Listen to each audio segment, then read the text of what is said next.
বাংলা বছর শুরুর দিনই দেবী দুর্গা পূজিত হবেন বাসন্তী দুর্গা রূপে। যে দিনগুলোর জন্য গোটা বছরের অপেক্ষা, বাঙালির শ্রেষ্ঠ পার্বণ শারদীয়া উৎসবে দেবী পূজিত হবেন মহিষাসুর মর্দিনী দশভুজা রূপে। 21শে চৈত্র ফের দেবীর আরাধনা হবে বাসন্তী দুর্গা রূপে। এই নতুন বাংলা বছর 1431 নতুন বছরে পঞ্জিকা মতে দুর্গাপূজা 3 বার। শারদীয়া উৎসবে দশভুজার পুজোর দিনক্ষণ নিয়েও এবার পঞ্জিকায় ভিন্ন ভিন্ন বিধান দিয়েছে। প্রাচীন পঞ্জিকার সময় অনুসারে শরৎকালের পুজো এবার 3 দিনের, বিশুদ্ধ সিদ্ধান্ত মতে অবশ্য তা 4 দিনের। প্রাচীন পঞ্জিকা মতে 24 আশ্বিন অর্থাৎ 11 অক্টোবর মহাষ্টমীর দিন সকাল 6টা 26 মিনিটে শুরু হবে সন্ধি পুজো, শেষ হবে 7টা 12 মিনিটে। এরপরেই শুরু হবে মহানবমীর পুজো। 25 আশ্বিন অর্থাৎ 12ই অক্টোবর মহাদশমীর পুজো সম্পন্ন হবে। অন্যদিকে বিশুদ্ধ সিদ্ধান্ত মতে মহাষ্টমীর সন্ধি পুজো শুরু হবে বেলা 11টা 43 মিনিটে, শেষ হবে 12টা 31 মিনিটে। এই পঞ্জিকা অনুযায়ী মহানবমী শনিবার হলেও বিজয়া দশমী তার পরদিন 13ই অক্টোবর। শেষ হওয়া বাংলা বছরে মলমাস থাকায় পুজোর দিনক্ষণ পরিবর্তন হয়েছে। সেই নিরিখে পিছিয়ে এসেছে বাসন্তী দুর্গাপূজা। সেই পুজোয় আজ পয়লা বৈশাখ শুরু হয়েছে, তবে তা হচ্ছে চৈত্র গৌণ চন্দ্রা নক্ষত্র অনুসারে। বাসন্তী দুর্গাপূজার ষষ্ঠী দিয়েই বছরের পথ চলা শুরু হয়েছে। আজ অন্নপূর্ণা পুজো। পবিত্র দিনটি চিনতে ও ভালোবাসতে আমাদের প্রয়োজন নতুন বছরকে আবাহন করা। জীর্ণ পুরাতনকে সরিয়ে দিয়ে আপামর বাঙালি সবসময় নতুনকে বরণ করে নিয়েছে, সেই পয়লা বৈশাখ থেকেই।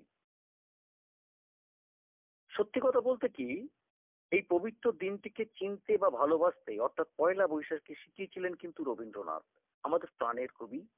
ভালোবাসতে শিখিয়েছেন সমগ্র মাসটিকেই। তিনি ছিলেন ঋতু রঙ্গের কবি। প্রত্যেকটি ঋতু তিনি রচনা করেছেন গান, কবিতা। তবে গ্রীষ্মের প্রতি, বিশেষত বৈশাখের প্রতি যেন ছিল তার বিশেষ অনুরাগ। শুধুমাত্র জন্মবাস বলেই নয়, জীর্ণ পুরাতনকে ভাসিয়ে নতুনকে সাদরে বরণ করার নতুনতর দাবি নিয়ে আসে বলেই হয়তো বাংলা সনের প্রথম মাসটি ছিল তার বিশেষ প্রিয়। আজীবন তিনি ছিলেন নতুনের পক্ষে। চেয়েছেন সমস্ত জরা ব্যাধি বৈশাখী হাওয়ায় উড়িয়ে দিয়ে অগ্নি স্নানে সবকিছু শুচিস্মিত করতে। তাই লিখেছেন, মুছে যাক গ্লানি, মুছে যাক জরা, অগ্নি স্নানে সূর্যযোগ ধরা।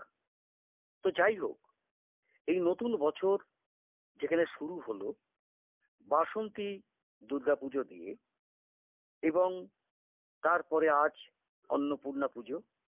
এই অন্নপূর্ণা পুজোর পরই আগামীকাল রামনবমী। রামনবমী একটা বিশাল ব্যাপার। আজকে সারা ভারতবর্ষ জুড়ে রামনবমীর ইতিহাস রয়েছে। রামনবমীর দিনে উপবাসী থেকে এই ব্রত করতে হয়, পিতৃপুরুষের তর্পণ করতে হয়, দশমীর দিন ব্রাহ্মণ ভোজন করিয়ে ব্রত কথা শুনে পালন করতে হয়। আসলে ব্রত কথাটা কিরকম একটু শুনে নিন।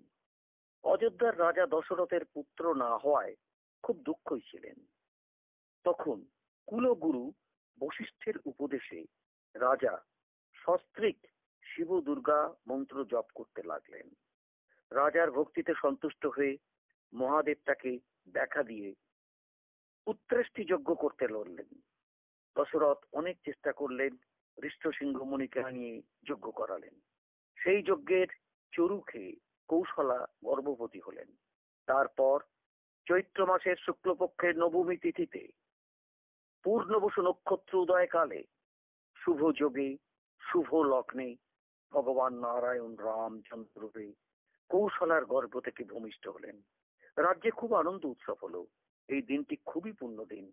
একেই বলা হয় রামনবমী। ওম রামায় রামচন্দ্রায় রামভদ্রায় বেধসে রঘুনাথায় নাথায় সীতয়া পতয়ে নমঃ।